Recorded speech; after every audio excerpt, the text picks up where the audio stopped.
Hi அன்பானவர்களே, வணக்கம். நாளை நாளை வந்து அதாவது நாளை 24, ஓகேங்களா? நாளை டிசம்பர் 24, 2024, ரைட்டா?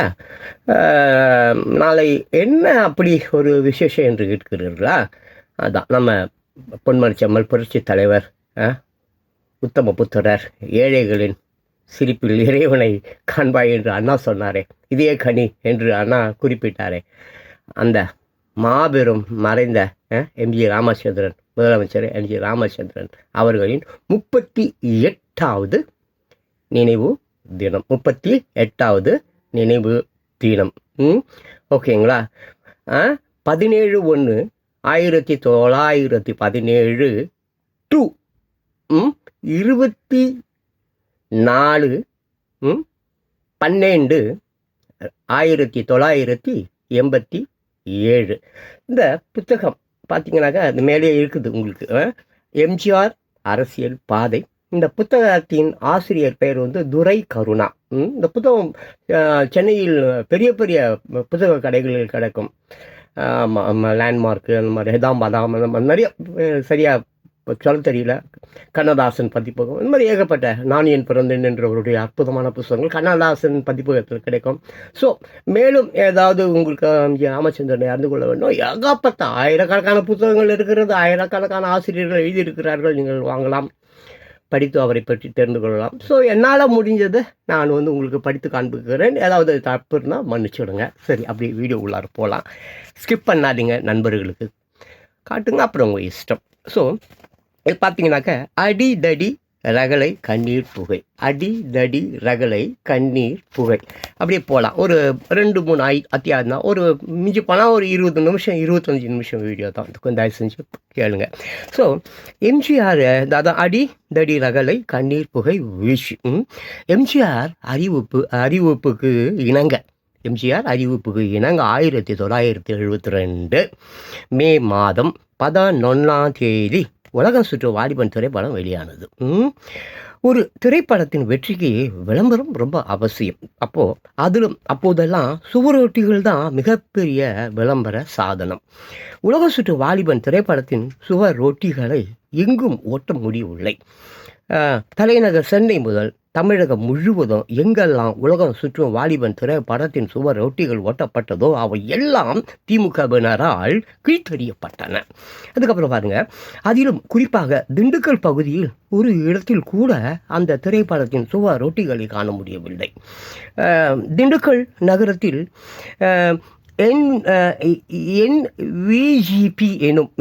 NVGP எனும் தியேட்டரில் உலகம் சுற்றும் வாலிபன் திரையிடப்பட்டது.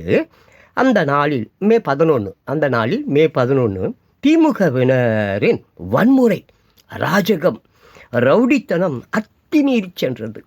திண்டுக்கல் கார்னர் லாட்ஜ் என்ற தங்கும் விடுதியில் திண்டுக்கல் நாடாளுமன்ற தேர்தல் அதிமுக பொறுப்பாளரும் எம்பியுமான ST சோமசுந்தரம், STS என்று அவரை ஷார்ட்டாக கூப்பிடுவாங்க, SDS தங்கியிருந்தார். அந்த லாட்ஜ் அருகே அதிமுக தொண்டர்கள் திரளாக கூடி இருந்தார்கள். மதுரை கோச்சடையிலிருந்து லாரி மூலம் பிரச்சாரத்திற்கு வந்திருந்த ஆண்களும் பெண்களுமாக சுமார் 50 பேர் லாரியிலேயே நின்றிருந்தனர். அவர்களுடன் வந்த கட்சி நிர்வாகிகள் ST சோமசுந்தரத்தை சந்திக்க சென்றிருந்தனர். பகல் சுமார் 11 மணி அளவில் ஒரு ஜீப்பில் வந்த 6 பேர், பகல் டைமு, பகல் சுமார் 11 மணி அளவில் ஒரு ஜீப்பில் வந்த 6 பேர் திடீரென அந்த பகுதியில் இறங்கி சரமாரியாக சோடா பாட்டில்களை வீசுகிறார்கள். எப்படி இருப்பாருங்க, திடீர்னு ஒரு 6 பேர் ஜீப்பில் வராங்க, டக்குன்னு இறங்கி சோடா பாட்டில் அடிக்கிறாங்க. அப்போது லாரியை நோக்கியும் பாட்டில்கள் வீசப்படுகின்றன. அந்த லாரியிலையும் பாட்டில் போகுது, லாரியை நோக்கி பாட்டில் வந்து வீசப்படுகிறது. அங்கு திரளாக கூடி இருந்த தொண்டர்களும் மகளிரும் அந்த பகுதியில் நடமாடிய பொது மக்களும் அலறி அடித்து கொண்டு ஓடுகிறார்கள். அந்த சீன் எப்படி இருக்கும் அப்படியே பாருங்கள். உடனே அந்த ரவுடி கூட்டம் கைகளில் சைக்கிள் செயின், உருட்டுக்கட்டைகளை எடுத்து வந்து பிரச்சார லாரியை, அந்த பிரச்சார லாரி இருக்குதுல்ல, லாரியை அதில் கட்டப்பட்டு இருந்த ஒலிபெருக்கி மீன்ஸ் இல்லை ஸ்பீக்கர், ஒலிபெருக்கியை அடித்து உடைத்து சேதப்படுத்துகிறார்கள். அது மட்டுமல்ல, லாஜ் வாசலில் நிறுத்தப்பட்டிருந்த அதிமுக கொடி போட்ட கார்களையும், அதிமுக கொடி கூட அந்த மாதிரி காரெல்லாம் இருக்குல்ல, அந்த கார்களையும் அடித்து நொறுக்கி விட்டு செல்கின்றனர்.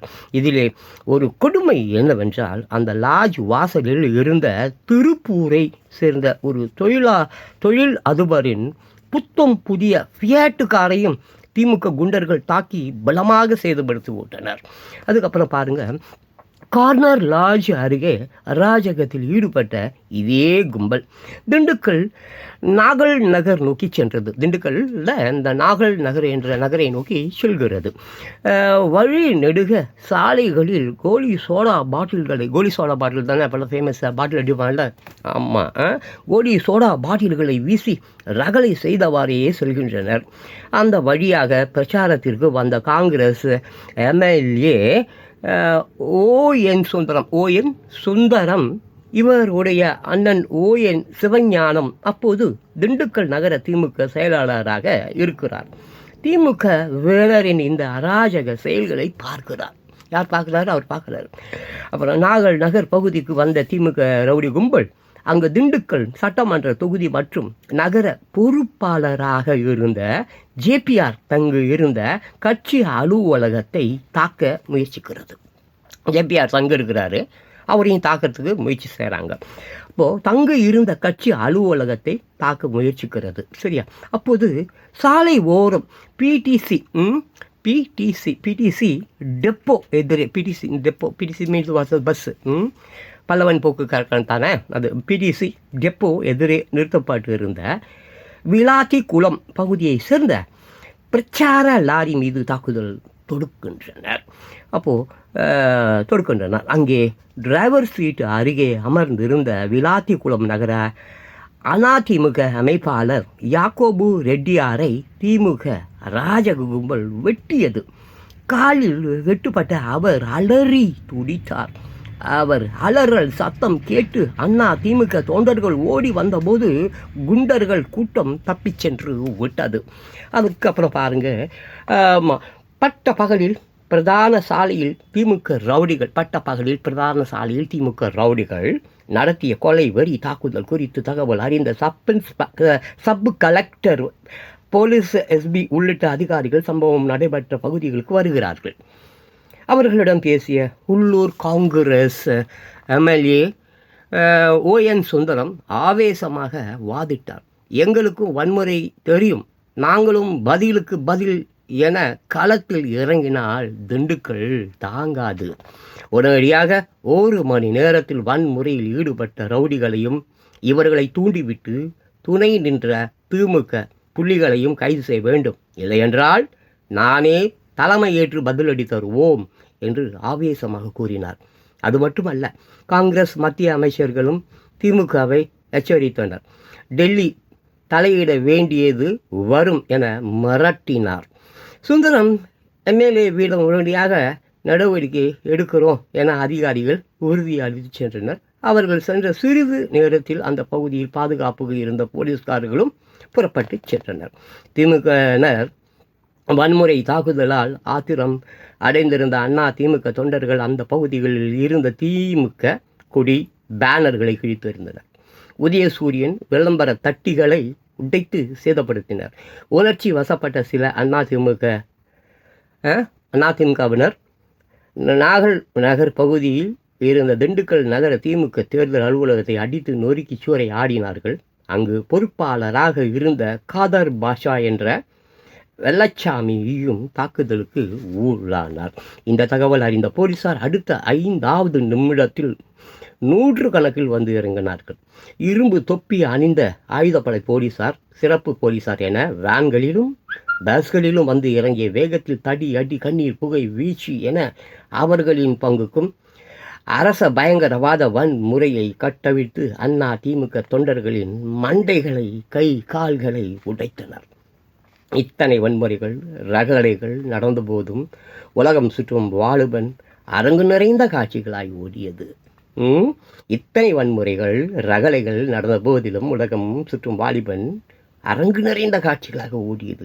அந்த படம் பார்த்து உற்சாகத்தில் அண்ணா திமுக தொண்டர்கள் எந்த அரட்டல் மிரட்டல் அடிதடி வன்முறைக்கும் பயப்படாமல் பணியாற்றி அண்ணா திமுகவுக்கு வெற்றி தேடி தந்தனர். இவ்வளோ அருமையான ஒரு விஷயம் பார்த்துருக்கலாம். அதுக்கப்புறம் பாருங்கள், வரலாறு படைத்த வெற்றி. நெக்ஸ்ட் வரலாறு படைத்த வெற்றி. இது எப்போ பார்த்தீங்கன்னாக்கா 1973 மே 21 திண்டுக்கல் நாடாளுமன்ற தொகுதியில் வாக்குப்பதிவு. இந்த தொகுதிக்கு உட்பட்ட திண்டுக்கல், ஆத்தூர், நிலக்கோட்டை, சோழவந்தான், உசிலம்பட்டி, திருமங்கலம் ஆகிய 6 சட்டமன்ற தொகுதிகளிலும் விறுவிறுப்பான வாக்குப்பதிவு நடைபெறுகிறது. காலை 7 மணி முதலே ஆண்களும் பெண்களும் வரிசையில் நின்று வாக்களித்தனர். பெண்கள் பெருமளவில் திரண்டு வந்து ஆர்வத்துடன் வாக்களித்ததை காண முடிந்தது. கிராமப்புற வாக்குச்சாவடிகளுக்கு வாக்களிக்க வந்த பெண்கள் சிவி சிங்காரித்து புதுப்புடவை கட்டி தலையில் இரட்டை இலை பிளாஸ்டிக், அந்த இரட்டை இலை இருக்குல்ல, அந்த பிளாஸ்டிக் சின்னத்தை செருகி திருவிழாவுக்கு செல்வது போல வாக்குச்சாவடிக்கு சென்று வாக்களித்தனர். தொகுதி முழுவதும் எங்கு பார்த்தாலும் பரபரப்பு. திரும்புகிற திசையெல்லாம் எம்ஜிஆர் இரட்டை இலை என்பது பற்றிய பேச்சுகளாகவே கேட்க முடிந்தது. ஆண்களை விட பெண்கள் அதிக அளவு திரண்டு வந்து ஆர்வத்துடன் வாக்களிப்பதை கண்ட திமுக, காங்கிரஸ் உள்ளிட்ட கட்சிகளுக்கு அப்போதே தோல்வி பயம் வந்துவிட்டது. அதை உறுதிப்படுத்தும் வகையில் அடுத்த நாள் தேர்தல் முடிவு அறிவிக்கப்பட்டது.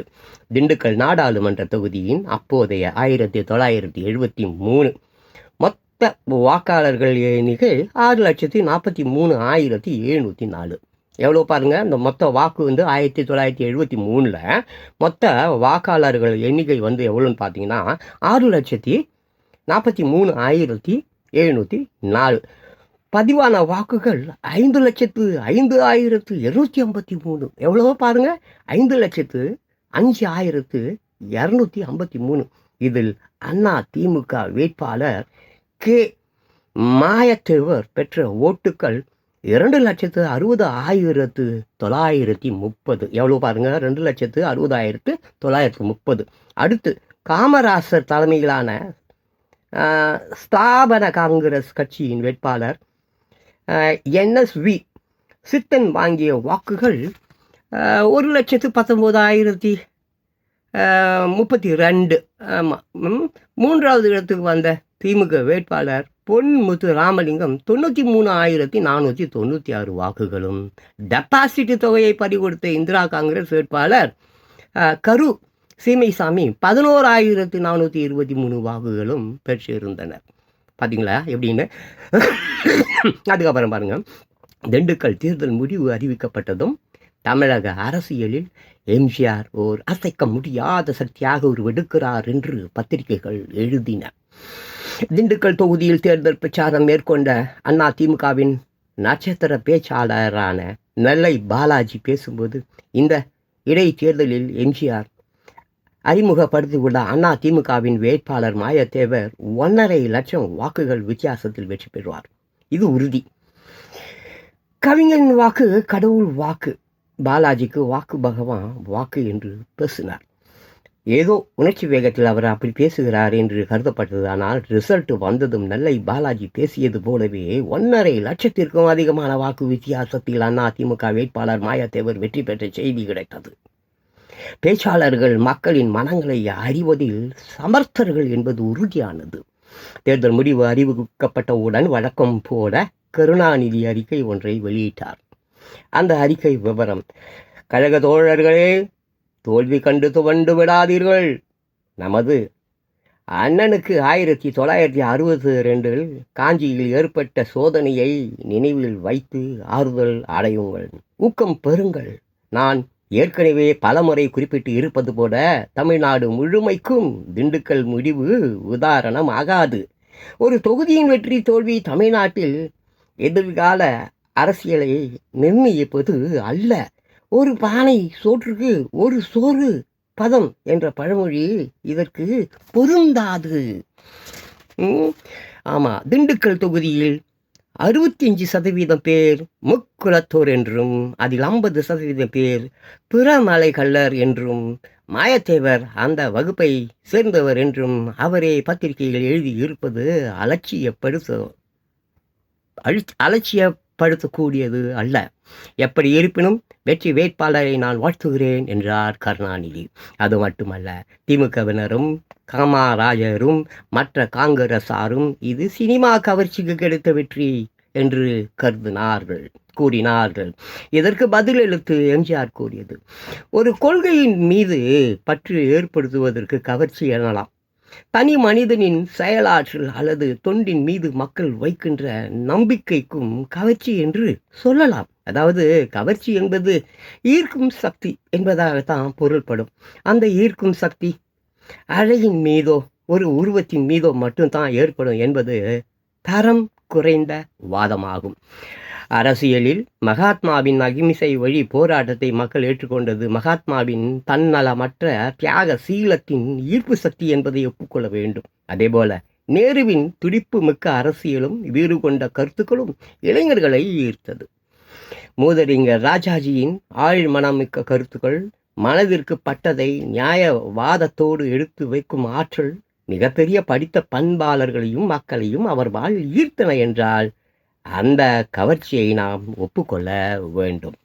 அண்ணாவின் தத்துவ கருத்துகளும் குடும்ப பாச உணர்வும் தர்ம சமத்துவத்தை உருவாக்கும் அவரது எண்ணங்களும் எழுத்தும் பேச்சும் தமிழக மக்களை மட்டுமல்ல உலகின் பல பகுதி மக்களையும் ஈர்த்தன. அந்த ஈர்ப்பு சக்தி அவரின் கொள்கைகளை செயல்படுத்த பாடுபடும் அண்ணா திமுகவினருக்கும் உண்டு. இதை ஒப்புக்கொள்ள துணிவு இல்லாதவர்கள்தான் கவர்ச்சி எனும் வார்த்தைக்கு தரக்குறைவான பொருள் கொடுக்கிறார்கள். தங்களுடைய பலவீனத்தையும் மக்களின் நம்பிக்கையை இழந்துவிட்ட அவர்களின் பரிதாப நிலையையும் உலகத்தின் முன் மறைத்து கொள்ள கவர்ச்சி என்ற வார்த்தையை பயன்படுத்துகிறார்கள். மக்களை தங்களுக்கு சாதகமாக பயன்படுத்தி கொள்ள இயலாத பொழுது ஆத்திர உணர்ச்சியால் தங்கள் தகுதியையும் மறந்து சொல்லும் வேதை சொல்தான் கவர்ச்சி என்ற சொல் ஆகும். இப்படி நெற்றி பொட்டில் அடிதார் போல எம்ஜிஆர் அளித்த விளக்கம் பலரை அவர் பக்கம் திரும்பி பார்க்க வைத்தது. அப்படித்தான், உண்மைதான். சரிங்களா? அவர் கவர்ச்சி என்னங்க கவர்ச்சி? அப்புறம் பாருங்க, அதிமுக முதல் பொதுக்குழு,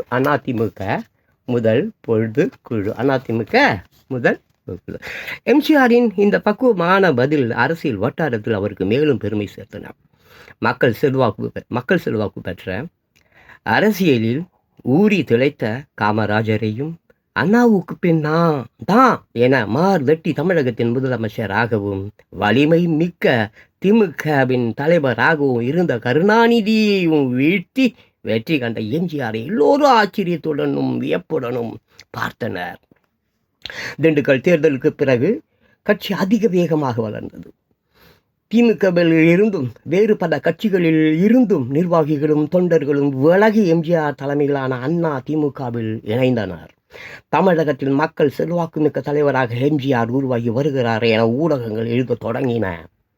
இந்த காலகட்டத்தில் தான் பொது உடைமை பூமியாம் ரஷ்ய நாட்டிற்கு வருமாறு எம்ஜிஆருக்கு அழைப்பு விடுக்கப்பட்டது. அந்த அழைப்பை ஏற்று ரஷ்யாவுக்கு 1973 ஜூலை 12 புறப்பட்ட எம்ஜிஆருக்கு புது டெல்லியில் உள்ள இந்திய கம்யூனிஸ்ட் கட்சி அலுவலகத்தில் சிறப்பான வரவேற்பு அளிக்கப்பட்டது. கம்யூனிஸ்ட் அல்லாத ஒரு தலைவருக்கு அக்கட்சியின் தலைமை அலுவலகத்தில் இத்தகைய வரவேற்பு அளிக்கப்பட்டது எம்ஜிஆர் ஒருவருக்குத்தான் என அப்போதே பேசப்பட்டது. டெல்லியில் இருந்து 1973 ஜூலை 14 ரஷ்யா சென்ற எம்ஜிஆர் அங்கு மாஸ்கோ நகரில் நடைபெற்ற உலக திரைப்பட விழா உள்ளிட்ட பல்வேறு நிகழ்ச்சிகளில் பங்கேற்றார். அப்போது உலக திரைப்பட விழாவில் பங்கேற்ற இந்தியாவின் செய்தித்துறை அமைச்சர் ஐ.கே. குஜ்ரால் பின்னாளில் இந்திய பிரதமராகவும் பணியாற்றியவர். அங்கு கூடியிருந்த பன்னாட்டு சிறப்பு விருந்தினர்களிடையே எம்ஜிஆரை பலபட புகழ்ந்து பேசினார். சோவியத் ரஷ்யாவின் பல பகுதிகளுக்கும் சென்றுவிட்டு அங்கிருந்து ஐரோப்பா சென்ற எம்ஜிஆர் அங்கும் ஒரு சில நாடுகளுக்கு சுற்றுப்பயணம் செய்துவிட்டு 1973 ஆகஸ்ட் மாதம் 18ஆம் தேதி தாயகம் திரும்பினார். அப்போது சென்னை விமான நிலையத்தில் எம்ஜிஆருக்கு அண்ணா திமுக சார்பில் உற்சாக வரவேற்பு அளிக்கப்பட்டது. நாடு திரும்பிய எம்ஜிஆர் கட்சியின் விதிமுறைகள், சட்ட திட்டங்களை, கொள்கை கோட்பாடுகளை உருவாக்குவதில் தீவிர கவனம் செலுத்தினார். 1973 ஆண்டு அக்டோபர் மாதம் 9ஆம் தேதி அண்ணாயிசம் தான் அண்ணா திமுகவின் கொள்கை. அண்ணாயிசம் தான் அண்ணா திமுகவின் கொள்கை. அந்த அண்ணா ஈசத்தை செயல்படுத்தும் அண்ணா திமுக தனித்து நின்றே ஆட்சி பீடம் ஏறும் என்று எம்ஜிஆர் பிரகடனப்படுத்தினார். அறிஞர் அண்ணா உயிரோடு இருந்தபோது எப்படியெல்லாம் ஆட்சி நடத்த வேண்டும் என்று விரும்பினாரோ அதை நடைமுறையில் செயல்படுத்த விரும்புவதுதான் அண்ணாயிசம். அவரது கொள்கைகளை காப்பாற்ற சாதியற்ற சமதர்ம பகுத்தறிவு சமுதாயத்தை ஜனநாயக வழியில் நிறைவேற்ற உழைப்பதுதான் அண்ணாயிசம்.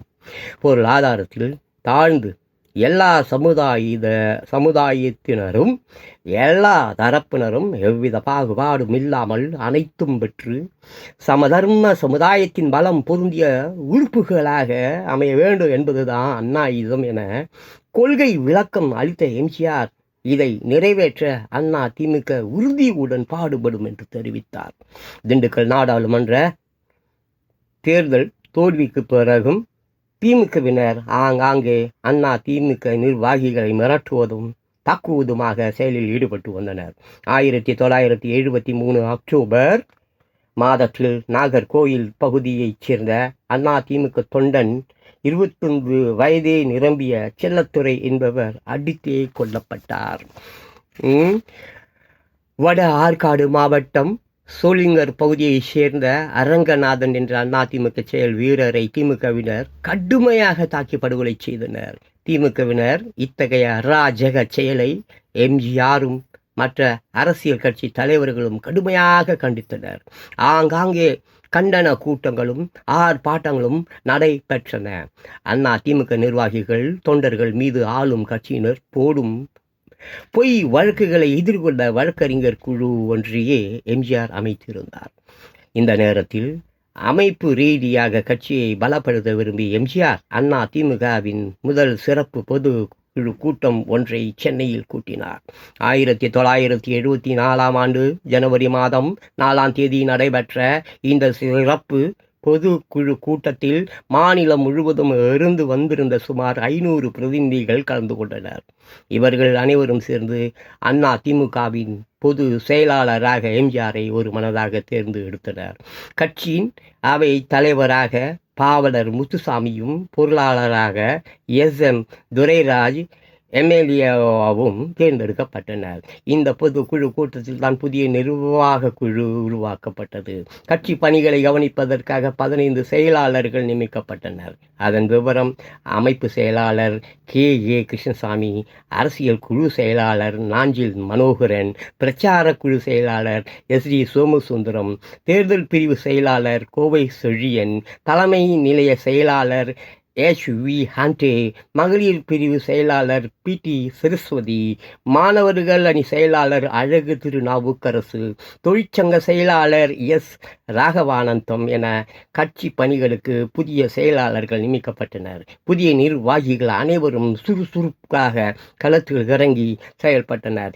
இந்த குழுவில்தான் அண்ணா திமுகவின் செல்வாக்கை மேலும் சோதிக்கும் வாய்ப்பாக புதுச்சேரி மாநில சட்டமன்ற தேர்தலும், கோவை நாடாளுமன்ற தொகுதி இடைத்தேர்தலும், கோவை மேற்கு சட்டமன்ற தொகுதிக்கான இடைத்தேர்தலும் வந்தது. மீண்டும் மகத்தான வெற்றி. பாருங்க, இங்க பாருங்க.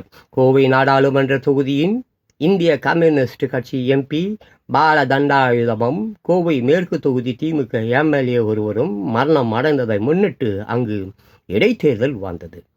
இன்றைய புதுச்சேரியான பாண்டிச்சேரி யூனியன் பிரதேசத்தில் இருந்த திமுக இந்திரா காங்கிரசின் கூட்டணி மந்திரி சபை கவிழ்ந்ததால் அங்கும் பொது தேர்தல் வந்தது.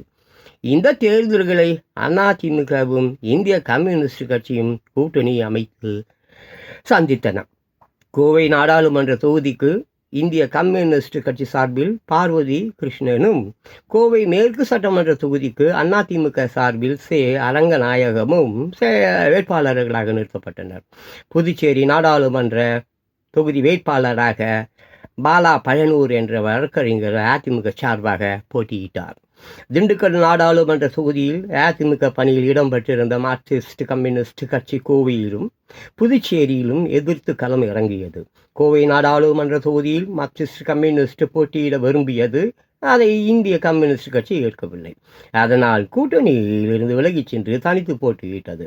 இதனால் புதுச்சேரியில் உள்ள 30 தொகுதிகளில் 21 தொகுதிகளில் அதிமுகவும் 7 தொகுதிகளில் கம்யூனிஸ்ட் கட்சியும் போட்டியிட்டன.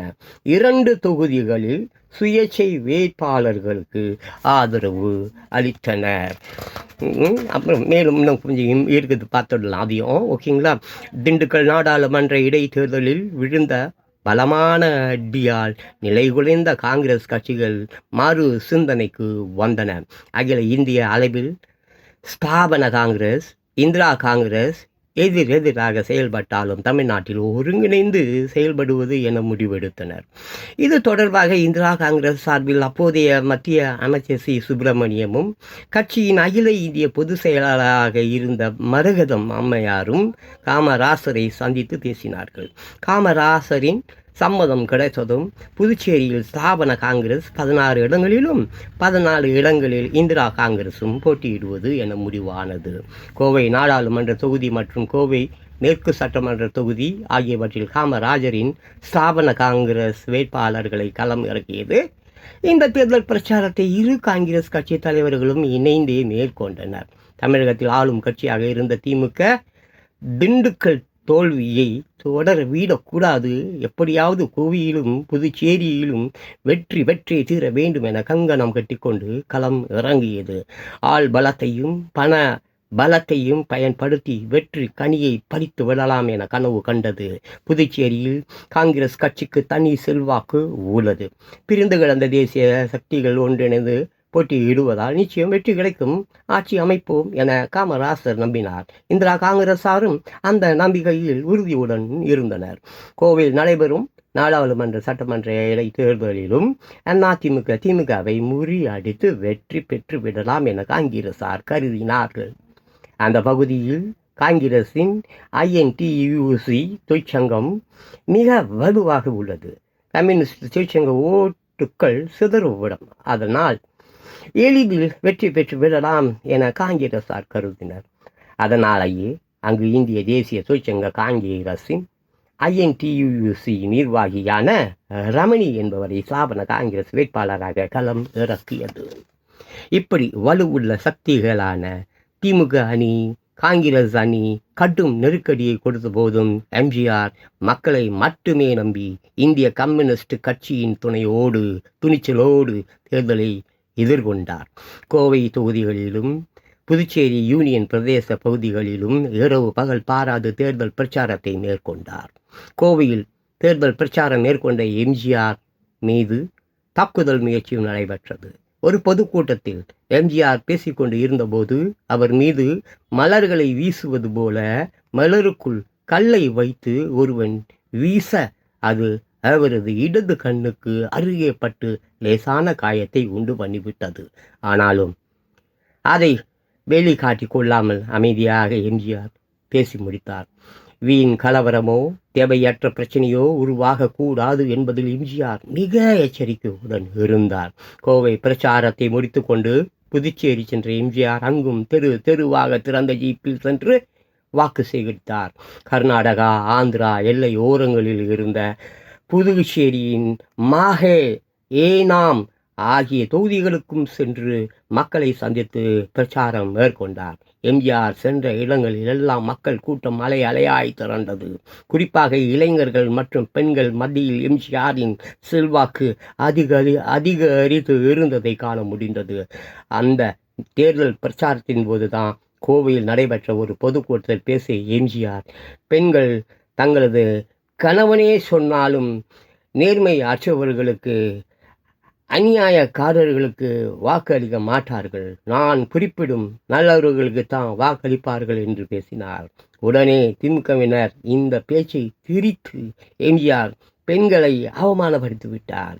கணவன் சொல்லை கேட்காதீர்கள், நான் சொல்வதை கேளுங்கள் என்று பேசுகிறார் என மேடை தோறும் பொய் பிரச்சாரத்தில் ஈடுபட்டனர். திண்டுக்கல் தொகுதி இடைத்தேர்தலில் திமுக நடத்திய வன்முறை வெறியாட்டம் கோவை புதுச்சேரியில் இல்லை என்றாலும் கூட ஆங்காங்கே அண்ணா திமுக தொண்டர்கள் மீது தாக்குதலும் மிரட்டல்களும் நடைபெற்றன. திமுக அமைச்சர்களும் முன்னணியினரும் தொகுதியாக படையெடுத்து பிரச்சாரம் செய்தனர். காங்கிரஸ் தலைவர்களும் மார்க்சிஸ்ட் தலைவர்களும் தீவிரமாக தேர்தல் பணியாற்றி மக்களை சந்தித்தனர். 1974 பிப்ரவரி மாதம் இறுதியில் தேர்தல் முடிவு அறிவிக்கப்பட்டது. திமுக காங்கிரசுக்கு மீண்டும் அதிர்ச்சி. அண்ணா திமுக அணியின் வெற்றி செய்தி அவர்களை இடி என தாக்கியது. புதுச்சேரியில் 12 இடங்களில் அண்ணா திமுகவும் 2 இடங்களில் இந்திய கம்யூனிஸ்ட் கட்சியும் வெற்றி பெற்றன. சுயேட்சைகளின் ஆதரவோடு 1974 மார்ச் மாதம் அண்ணா திமுக அமைச்சரவையை புதுவையில் அமைத்தது. எஸ். ராமசாமி முதல் அமைச்சர் ஆனார். கோவை நாடாளுமன்ற தொகுதியில் பார்வதி கிருஷ்ணனும், கம்யூனிஸ்ட் மேற்கு தொகுதியில் அரங்கநாயகமும் அதிமுக, புதுச்சேரி நாடாளுமன்ற தொகுதியில் பாலா பழனூரும் அதிமுக அமோக வெற்றி பெற்றனர். தமிழகத்தின் ஆளும் கட்சியான திமுக தமிழ்நாட்டின் மக்கள் சக்திமிக்க தலைவராக இருந்த காமராஜரின் ஸ்தாபன காங்கிரஸ், மத்தியில் ஆளும் கட்சியாக இருந்த தேசிய அளவில் பலம் பொருந்திய இந்திரா காங்கிரஸ் ஆகிய இந்த இரண்டும் இணைந்த சக்தி மார்க்சிஸ்ட் கம்யூனிஸ்ட் இந்த 3 அணிகளையும் உழைக்கும் வர்க்கத்தின் துணையோடு முறியடித்து காட்டினார் எம்ஜிஆர். திமுகவின் செல்வாக்கு சரிந்து மக்களிடம் நம்பிக்கையை இழந்து வருகிறது என்பதை திண்டுக்கல், கோவை, புதுச்சேரி தேர்தல்கள் தெளிவாக்கின.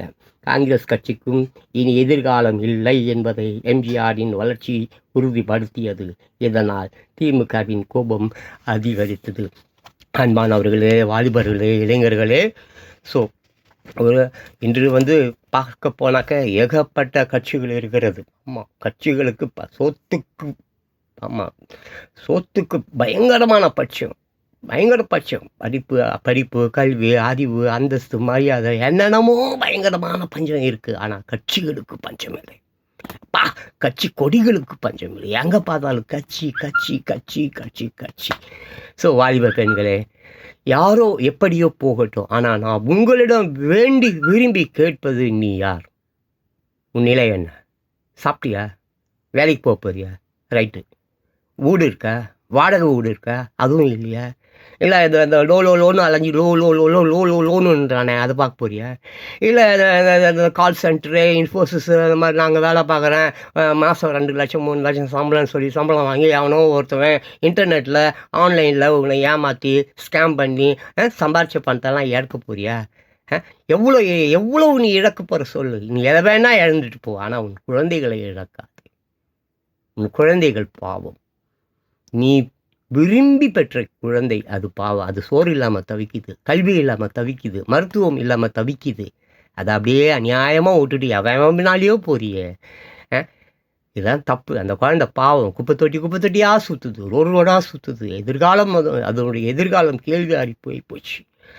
ஆமாம், உள்நாட்டு போர் வரும் அளவுக்கு நாளைக்கு இந்த குழந்தைங்கள் எல்லாம் உருவாகி விடுவார்களோ என்ற பயம் எனக்குள்ள இருக்கிறது. எல்லாம் ஆயுதம் வச்சு சுற்றிக்கிட்டு இருக்கிறான். சின்ன பையன் ஸ்கூலுக்கு போகிறான், கத்தி எடுத்துன்னு போகிறான். ட்ரெயினில் போகும்போது மிகப்பெரிய கத்தி அப்படியே அந்த பிளாட்ஃபார்மில் தேய்க்கிறான். நெருப்பாக பருகுது. எங்கே பார்த்தாலும் குடி, கஞ்சா, தண்ணி, இது நல்லா இல்லை. தயவு செஞ்சு உன் குழந்தை இன்னைக்கு இவ்வளோ பிரச்சனையில் இருக்குதுன்னா, இவன் நாளைக்கு கல்யாணம் கட்டி புள்ள பத்து, அந்த புள்ள இந்த ஜெனரேஷன் என்ன ஆகும்? உன் ஜெனரேஷனே நக்கின்னு போயிடுச்சு.